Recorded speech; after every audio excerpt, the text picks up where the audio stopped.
brought to you by MDH Masala. স্বাস্থ্য আর nutrition পাবে, শরীরও স্ট্রং হবে, অল্প খেলেই পেট ভরে, ডাইজেশন ঠিক রাখে। MDH সোয়াটিন, আসল প্রোটিন। MDH জি 24 ঘন্টায় দুরন্ত দুটো নিয়ে আমি সব্যসাচী আছি আপনাদের সঙ্গে। আর শুরুতেই যে খবরের চোখ রাখবো দুর্নীতির মগডালে ভাই, নিয়োগ দুর্নীতি কাণ্ডে আরও বিপাকে কালীঘাটের খোকাবা। অভিষেক বন্দ্যোপাধ্যায়ের দুর্নীতির তালিকা ক্রমেই দীর্ঘ হচ্ছে, আর ওই পেঁয়াজের খোসার মতো ভাইপোর দুর্নীতির সিরিজের পর্দাফাশ জি 24 ঘন্টায়। নিয়োগ দুর্নীতি মামলায় বিস্ফোরক অভিযোগ তাপস মণ্ডলের। শিক্ষক দুর্নীতি মামলায় সিবিআইয়ের হাতে গ্রেফতার এবং বর্তমানে অবশ্য জামিনে মুক্ত তাপস মণ্ডল রীতিমতো বিস্ফোরক দাবি করেছেন। মোট 2600 শিক্ষকের চাকরির জন্য 20 কোটি টাকা, 20 কোটি টাকা কালীঘাটের কাকুকে দেন তাপস মণ্ডল। সেই টাকা সুজয় কৃষ্ণ ভদ্রের হাত ঘুরে পৌঁছয় ভাইপোর কাছে। কি অভিযোগ সরাসরি শোনাই।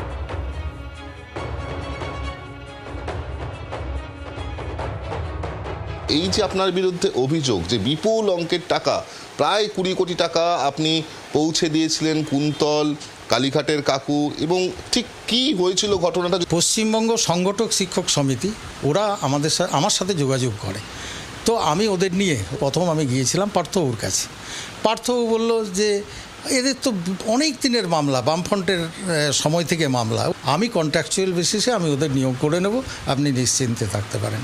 কিন্তু ওদের নেতারা আমাকে বলল, না মন্ত্রী আমাদের টুপি পরাচ্ছে, তাপসবাবু আপনি মানিকবাবুর সাথে কথা বলুন। মানিকবাবুও রাজি হলেন না। তখন ওরা বারবার আমাকে বলতো, দেখুন পার্থবাবু মানিকবাবু কেউই করতে পারবে না যদি অভিষেক ব্যানার্জিকে ধরা যায়। আমি বলি, দেখো আমার সাথে অভিষেক ব্যানার্জির কোনো পরিচয় নেই, ব্যক্তিগতভাবে আমার সাথে কোনো রিলেশন নেই। কুন্তল বলেছিল, দাদার সাথে আমার কথা হয়েছে, পার ক্যান্ডিডেট 50,000 টাকা করে দিতে হবে আপ টু ভেরিফিকেশান, তারপরে চাকরি হলে 1 লাখ টাকা করে দিতে হবে। তার কাজ কার্যত পার্থ চট্টোপাধ্যায় তিনি পাচ্ছিলেন না, মানিক ভট্টাচার্য তিনি পাচ্ছিলেন না, সেই কাজ করে দেখালেন অভিষেক বন্দ্যোপাধ্যায়। তাই তো। আপনার মতন কতজনের মাধ্যমে এভাবে টাকা যেত? কত টাকা হতে পারে? হ্যাঁ, আমার তো মনে হয় প্রায় নাই করে হলো মিনিমাম তো 100 কোটি টাকা হবে, মিনিমাম।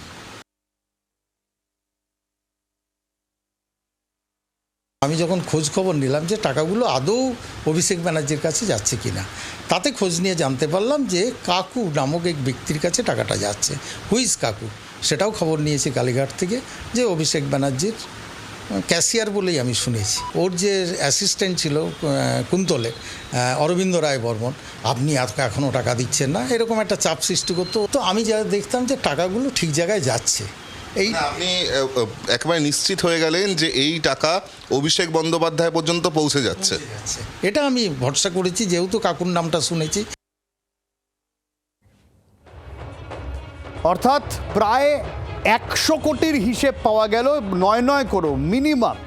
কারণ যদি চাকরি পিছু ইনিশিয়ালি 50,000 টাকা এবং চাকরি পাওয়ার পর 1 লাখ টাকা নেওয়া হয়, এরকম হাজারো হাজারো শিক্ষক দুর্নীতির মাধ্যমে তারা চাকরি পেয়েছেন। পার্থ চট্টোপাধ্যায়, মানিক ভট্টাচার্য যে কাজ করতে পারেননি, এজেন্ট তাপস মণ্ডল দাবি করছেন সেই টাকা থ্রু কুন্তল করে দেখিয়েছেন অভিষেক বন্দ্যোপাধ্যায়। তাহলে তো মোটামুটিভাবে মানে প্রায় 100 কোটি ছাপিয়ে যাচ্ছে দুর্নীতির হিসেব ইনিশিয়ালি। বিক্রম রয়েছেন আমাদের সঙ্গে সরাসরি। বিক্রম,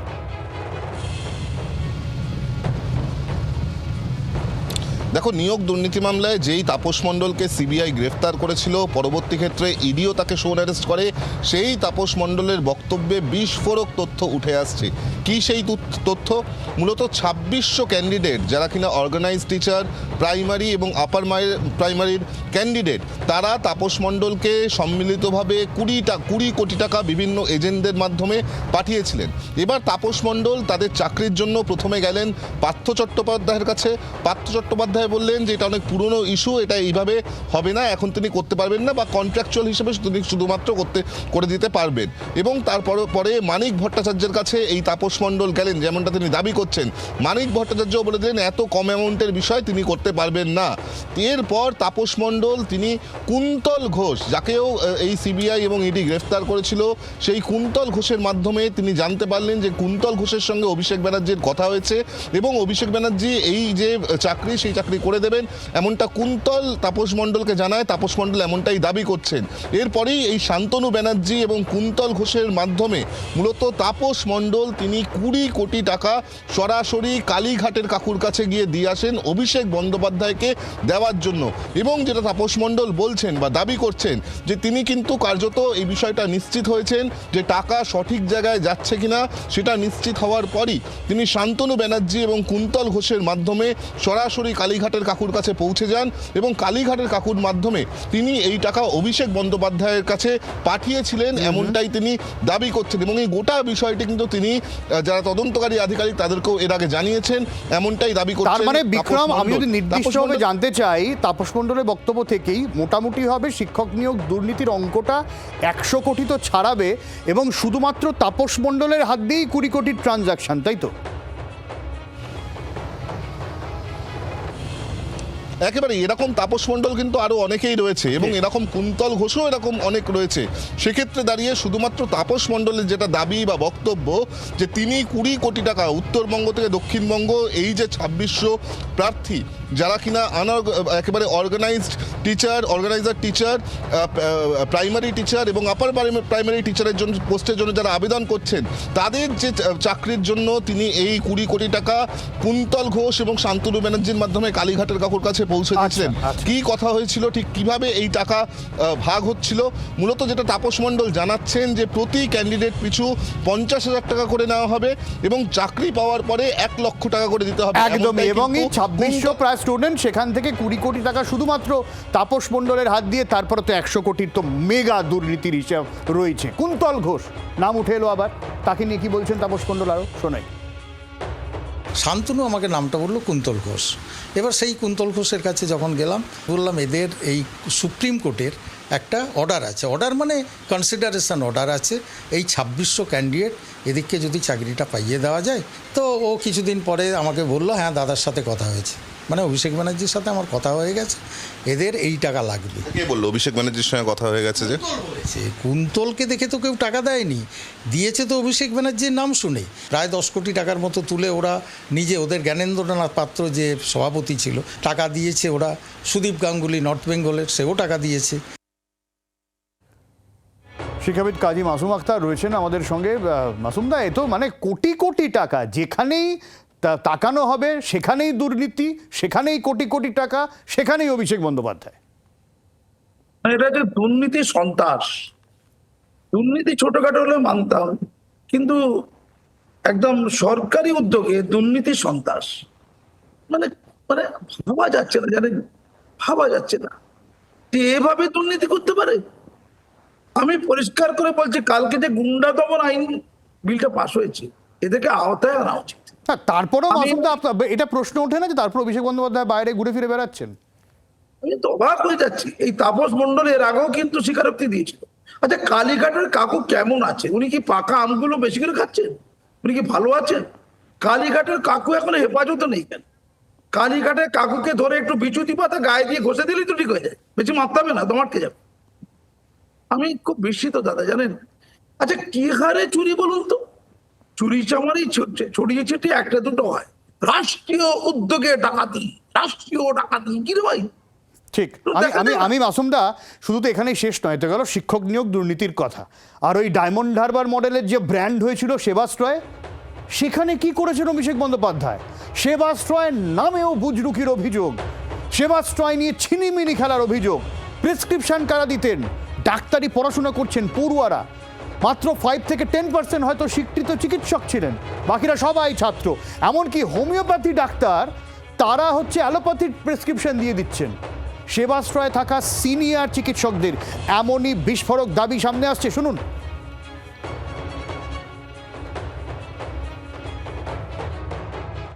সেবাশ্রয় 1 আর সেবাশ্রয় 2 যে হলো, সেবাশ্রয় 1-এ 12 লক্ষ মানুষ, সেবাশ্রয় 2-এ 4 লক্ষ মানুষ ট্রিটমেন্ট পেয়েছে। এই ট্রিটমেন্ট কারা দিল? ডেইলি 300-400 করে ডাক্তার, তারা আদেও ডাক্তার ছিল না। 10 থেকে 12% MBBS পাস করা ডাক্তার এবং প্রত্যেক দিন প্রায় 200 থেকে 250 করে স্টুডেন্টদেরকে নিজে ক্যাম্প করা হতো। ম্যাক্সিমাম ছিল আয়ুর্বেদিকের স্টুডেন্ট, ছিল হোমিওপ্যাথিকের স্টুডেন্ট, ছিল ডেন্টালের স্টুডেন্ট এবং কিছু এমবিবিএস স্টুডেন্ট। তাদেরকে দিয়ে চিকিৎসা করা হয়েছিল। তারা আয়ুর্বেদিক এবং ডেন্টালের স্টুডেন্ট, তারা মডার্ন মেডিসিনের প্রেসক্রাইব করেছিল। হ্যাঁ, এইটাই বলার যে মডার্ন মেডিসিন প্রেসক্রাইব করছে কারা? আয়ুর্বেদিক, হোমিওপ্যাথি, ডেন্টালের স্টুডেন্টরা, যেটা একদম সম্পূর্ণ মেডিকেলি একদম ইললিগাল। তাদেরকে প্রেসক্রাইব করা হচ্ছে। সেই মানুষগুলোর শরীরের কি ক্ষতি হচ্ছে, তারা কি মেডিসিন দিয়েছে, আমরা যদি সেই পেশেন্টদের বাড়িতে খবর নিই, এমন পেশেন্ট পাবো যে ওই মেডিসিনের সাইড ইফেক্টের জন্য হয়তো অনেক পেশেন্টকে আমাদের দুরারোগ্য রোগে আক্রান্ত হতে পারে। যারা প্রেসক্রাইব করেছে তারা কি আদৌ যোগ্য? তো কোনো রেজিস্ট্রেশন নাম্বার নেই, তারা প্রেসক্রাইব করতে না, মডার্ন মেডিসিন প্রেসক্রাইব করতে গেলে তাকে অবশ্যই মেডিকেল কাউন্সিলের রেজিস্টার ডক্টর হতে হবে, অর্থাৎ মেডিকেল রেজিস্টার নাম্বার থাকতে হবে। মেডিকেল রেজিস্টার নাম্বার পায় কখন? যখন হাউস স্টাফশিপ হয় তখন, তারপর থেকে। সুতরাং হাউস স্টাফশিপের আগে কখনো রেজিস্টার নাম্বার পায় না, আর পেলেও তারা বাইরে প্র্যাকটিস করতে পারে না। ইন্টার্নশিপে তারা হাসপাতালের মধ্যেই করতে পারে। সবথেকে বড় কথা, আয়ুর্বেদিক, হোমিওপ্যাথি যারা ডাক্তার ছিল তারা স্টুডেন্ট প্লাস অনেকে ডাক্তারও ছিল, তাদের তো একদম ইললিগাল কাজ এটা। তদন্ত হওয়া উচিত এবং তদন্তের স্বার্থে যারা ডাক্তার ডিউটি করেছিল ওই 60 দিন এবং 75 দিন সমস্ত ডাক্তারের লিস্ট আমি হয়তো চেষ্টা করলে সমস্ত ডকুমেন্ট সহ জোগাড় করে দিতে পারবো। অয়ন শর্মা রয়েছেন আমাদের সঙ্গে, আমাদের প্রতিনিধি টেলিফোনে। অয়ন, তার মানে কি আমি ধরে নেব যে এরকম যদি অভিযোগ সত্যি হয়, যিনি অভিযোগ করছেন যে দাঁতের ডাক্তার তিনি চোখের কেউ সমস্যা নিয়ে এলেন তার ওষুধ লিখে দিলেন, আয়ুর্বেদিক ডাক্তার তিনি অ্যালোপ্যাথি ওষুধ লিখে দিলেন, এ তো মানুষের শরীর নিয়ে ছিনিমিনি খেলার অভিযোগ উঠছে। একদম তাই, স্বাস্থ্য নিয়ে ছিনিমিনি খেলা। কারণ যারা মডার্ন মেডিসিন থেকে ভালো করে জানা যে আলাদা করে পড়াশোনা করতে হয়, আলাদা করে রেজিস্ট্রেশন হয়, আলাদা বিভাগ, কেউ কোনো কিন্তু একে অপরের প্রেসক্রিপশন লিখতে পারেন না। একজন মডার্ন মেডিসিনে তিনি কোনো হোমিওপ্যাথিক রোগী দেখবেন না, বা হোমিওপ্যাথিক যিনি একেবারে মডার্ন মেডিসিনের প্রেসক্রিপশন করবেন না। এইটাই কিন্তু এথিক্স, এখন নিয়ম। রাজ্যের স্বাস্থ্য দপ্তর কিন্তু সেই অনুমতি কোনোভাবে দেয় না, আর সেটাই হয়েছে। একেবারে সেবাশ্রয় এমনটাই কিন্তু অভিযোগ। একেবারে জি 24 ঘন্টায় করে মুখ খুলেছেন যে চিকিৎসক, সেই চিকিৎসক কিন্তু তিনি বলছেন যে প্রথমত ডাক্তারি পড়ুয়া যাদের কোনো অধিকারই নেই রোগী দেখার, প্রেসক্রিপশন লেখার অধিকারই নেই, সেকেন্ড ইয়ারে পড়ে, থার্ড ইয়ারে পড়ে, সেই সমস্ত ডাক্তারি পড়ুয়া তারা প্রেসক্রিপশন করে দিচ্ছেন। কিন্তু কি ওষুধ লিখছেন, কি প্রেসক্রিপশন করছেন তারা পড়ুয়া। পাশাপাশি করে যিনি হোমিওপ্যাথিক চিকিৎসক, মেডিকেল অফিসার, যারা যিনি একদমই অনেক ধন্যবাদ। আমার মনে হয় সেবাশ্রয় থেকে যারা চিকিৎসা করে ক্ষতিগ্রস্ত হয়েছেন তাদের অন্তত সামনে আসা উচিত। যদি অভিযোগ সত্যি হয় তাহলে কিন্তু এ অভিযোগ ভয়ঙ্কর, দুর্নীতির অভিযোগ এবং মানুষের শরীর নিয়ে, স্বাস্থ্য নিয়েও ছেলে খেলা করার অভিযোগ। কিন্তু এখানে তো শেষ হচ্ছে না গোটা বিষয়টা, আরও অভিযোগ রয়েছে এই সেবাশ্রয় শিবির থেকে। শুধু ওই ওষুধপত্র, স্বাস্থ্য নিয়ে ছিনিমিনি নয়, তোলাবাজিও করা হয়েছে। রোগীদের মগজ ধোলাই করে কলকাতার বেসরকারি হাসপাতালে পাঠানো হতো। স্বাস্থ্যসাথী পাইয়ে দেওয়ার নামে রবির পরিবারের থেকে প্রায় 3-4 হাজার টাকা করে রোজ তোলা হতো অভিযোগ।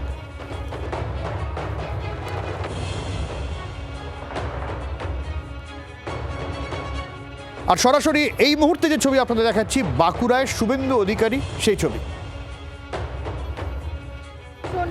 আমাদের সুবিধার জন্য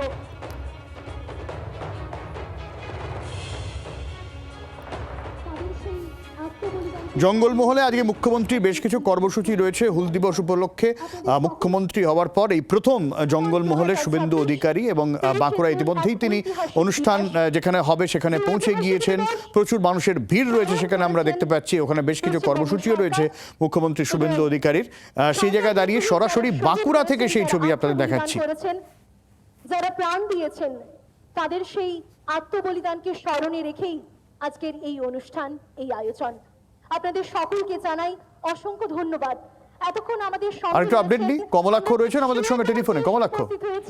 সব্যসাচী, আজ থেকে 171 বছর আগে ভারতের প্রথম ইংরেজ বিরোধী বা ব্রিটিশ বিরোধী সশস্ত্র আন্দোলন, অর্থাৎ হুল বিদ্রোহ, একটি পরিবার, একটি মুর্মু পরিবার সাঁওতাল পরগনার, বাংলা এবং ঝাড়খণ্ডের, যাদের নেতৃত্বে এই সাঁওতাল বিদ্রোহ গোটা বাংলাকে কার্যত উদ্বুদ্ধ করেছিল ইংরেজের বিরুদ্ধে জল জমি জীবন বাঁচানোর লড়াই। সেই বিশেষ দিনকে একেবারে ঐতিহাসিকভাবে উদযাপনের লক্ষ্যে আজকে হুল বিদ্রোহ বা হুল দিবস গোটা বাংলা জুড়ে, বিশেষ করে জঙ্গলমহল, সেখানে বিশেষভাবে উদযাপিত হচ্ছে। মুখ্যমন্ত্রী ইতিমধ্যেই সেই উপলক্ষে বাঁকুড়ার মুকুটমণিপুরে এসে পৌঁছেছেন। সিধু কানোর নতুন মর্মর মূর্তি সেটির আবরণ উন্মোচন করেছেন এবং সেখানে শ্রদ্ধা জানিয়েছেন মুখ্যমন্ত্রী। তারপর এই মুহূর্তে তিনি মঞ্চের ঠিক পেছনে এসে পৌঁছবেন, সেখানে শাল গাছের চারা রোপণ করবেন, পায়রা আকাশের উদ্দেশ্যে ছাড়বেন, শান্তির উদ্দেশ্যে বার্তা দেবেন এবং তারপর মঞ্চে আসবেন মুকুটমণিপুরের মঞ্চে, যেখানে হুল উৎসবের আনুষ্ঠানিক আয়োজন হয়েছে। এবং সেই মঞ্চ থেকে আজকে মূলত এই এলাকার অর্থাৎ জঙ্গলমহলের আদিবাসী যারা গুণীজন রয়েছেন, অর্থাৎ আদিবাসী শিল্প সংস্কৃতির সঙ্গে জড়িত যে মানুষজন, নাট্যকার থেকে শুরু করে সাহিত্যিক, অলচিকি লিপিতে যারা কাজ করেছেন দিনের পর দিন, সমাজসেবী যারা রয়েছেন, তাদেরকে সম্বর্ধনা অনুষ্ঠান এবং মাধ্যমিক এবং উচ্চ মাধ্যমিকে আদিবাসী পড়ুয়াদের যারা কৃতি, তাদেরকে সম্মাননা প্রদর্শন এবং তাদেরকে সম্বর্ধনা দেওয়া, সেই অনুষ্ঠান তো রয়েছেই। এবং তার সঙ্গে সঙ্গে এই মঞ্চ থেকে বাজেটে যে আদিবাসীদের জন্য আদিবাসী উন্নয়নে বিশেষ বরাদ্দ হয়েছে সেই বিষয়ে এবং যে সরকারি যে প্রকল্পগুলির সঙ্গে আদিবাসীদের সংযোগ, তা নিয়েও কিন্তু মুখ্যমন্ত্রী আজকে তার বক্তব্য রাখবেন। জঙ্গলমহল আজকে সেদিকে তাকিয়ে রয়েছে। সব্যসাচী, অনেক ধন্যবাদ কমলাক্ষ।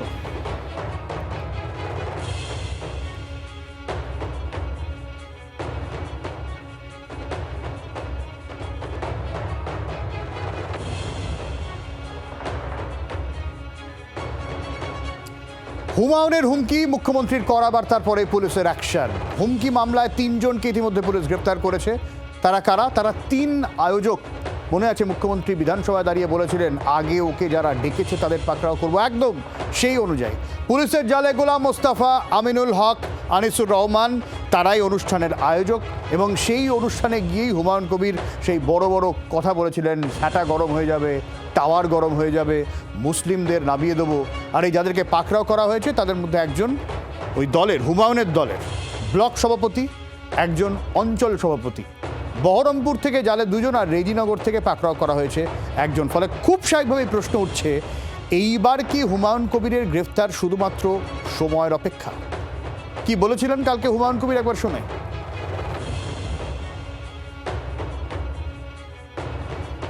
তা আমি শুভেন্দু অধিকারীকে সেদিন বলেছি যে আপনি ভোটে জিতেছেন, আপনার দল জিতেছে, খুব ভালো কথা, কিন্তু মুর্শিদাবাদে আস্ফালনটা একটু কম করতে বলেন। আমি যেদিন ময়দানে মুসলমানদের নিয়ে নেমে যাব না, সেদিন এমন সাটা ভাঙা মাছ শুরু করব যে আপনাদের পতাকা বহন করার লোক থাকবে না। কেস, ওরকম কেস আমাদের বহুবার জেল খাটা আছে। লাখ লাখ লোককে রাস্তায় নিয়ে নামাবো আর সাটা ভাঙা মাছ দেবো আর জেলে যাব। কদিন জেলে রাখতে পারেন, কত খাওয়াতে পারেন। মাসুম দা, হুমায়ুন কবির মোটামুটি তার মানে তৈরি আছেন জেলে যাওয়ার জন্য নাকি? একদম একদম।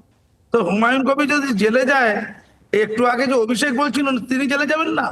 তিনি যে ডায়মন্ড হারবার মডেলে মানুষকে হত্যা করার চেষ্টা করেছেন, ওটা মানুষকে হত্যা করা, কিডনি বেচা, যারা কিডনি বেচে না, ওই শিশুদেরকে চুরি করে নিয়ে গিয়ে সেই কিডনি বেচার লোকগুলো মানুষকে হত্যা করে যাবে, শুধু অঙ্গ প্রত্যঙ্গ বেচে, ঠিক সেই কাজটা শুধু শিক্ষায় করেনি, স্বাস্থ্যে করেছে। আমি হুমায়ুন কবিরের কথা বলছি। হুমায়ুন কবিরের এখন অ্যাসেট হচ্ছে মুসলিম সমাজের লোকেরা, কিন্তু এতটা কম বোঝেন তিনি বলছেন মুসলমানদের দিয়ে বিজেপির লোককে মারবে। উনি তো বলবেন আমাদের কর্মী সমর্থকরা বিজেপি লোকদের কামনা করবে। উনি পরোক্ষটা বলে দিলেন। মনে পড়ে নওশাদ সিদ্দিকীর কথা, যখন ওই আমাদের মোফাক্করুল ইসলাম ওই এসআইআর কে কেন্দ্র করে ওই বিচারকদের ঘিরে ধরেছিল, সেই ঘটনায় মোফাক্করুলকে যখন অ্যারেস্ট করা হয় তখন একজন ইমামকে অ্যারেস্ট করা হয়েছিল। ইমাম ওই আইএসএফ করতেন নাকি, অ্যারেস্ট করা হয়েছিল। তখন ওই নওশাদ সিদ্দিকী বলেছিলেন, খুব ইন্টারেস্টিং কথা কি, তিনি চিৎকার করে বলেছিলেন কোন মুসলমান বেঁচে নেই, সব মুসলমানরা মরে গেছে, এভাবে একটা ইমামকে ধরে দিয়ে যাচ্ছে, আপনারা চুপ করে আছেন। তখন আইএসএফ আর দলিতদের সংগঠন ছিল না, শুধু মুসলমানদের ছিল। এরা ধরা পড়ে যাচ্ছে, এরা এতটাই কম বোঝে, পলিটিক্স করতে গেলে দলিত মুসলিম দলিত। একদমই মাসুম, আমার সময় একদম শেষ। অনেক ধন্যবাদ আপনাকে। আর এর মধ্যে কিন্তু হুমায়ুন কবিরের বাড়িতে পুলিশও পৌঁছে গিয়েছে। শক্তিপুর থানায় 3রা জুলাই হাজিরার নোটিশ, 4ঠা জুলাই রেজিনগর থানায় হাজিরা দিতে হবে। ফলে আবারও প্রশ্ন উঠছে হুমায়ুন কবির গ্রেফতার হবেন কিনা। দারুণ, বিশুদ্ধ প্রাকৃতিক হলুদ, লঙ্কা, ধনে না, লঙ্কা, ধনে, হলুদ, MDH।